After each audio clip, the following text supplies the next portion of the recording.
பாருங்களேன் ஃப்ரெண்ட்ஸ், எங்கள் மம்மி எங்களை விட்டுட்டு முள்ளங்கி ஹார்வெஸ்ட் பண்ணியிருக்காங்க. இந்த முள்ளங்கி எங்கள் வீட்டில் 2 டைப் இருக்குது.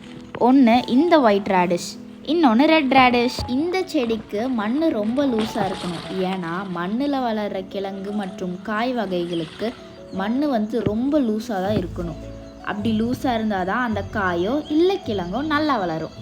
பார்த்தீங்களா, இந்த ரேடிஷ் நல்லா க்ரோவாக இருக்குது.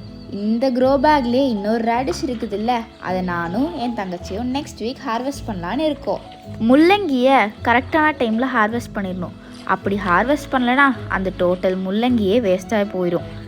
இந்த முள்ளங்கிக்கு பெரிய க்ரோ பேக்லாம் ஒன்றுமே தேவையில்லை. ஹைட்டு கம்மியாக இருக்கிற க்ரோ பேக்கே இதுக்கு போதும். இந்த முள்ளங்கியோட கீரையை நம்ம சமைக்க கூட யூஸ் பண்ணலாம். இந்த முள்ளங்கிக்கு சீசனுங்கிறதே ஒன்று கிடையாது. எப்போ வேணுமோ சீடை போட்டு வளர்க்க வச்சிடலாம். இதோட சீடை நாங்கள் அக்ரீன் டெக்ஸ்டில் தான் வாங்கினோம். எவாடி, எப்படியோ ஒரு முள்ளங்கியை ஹார்வெஸ்ட் பண்ணியாச்சு.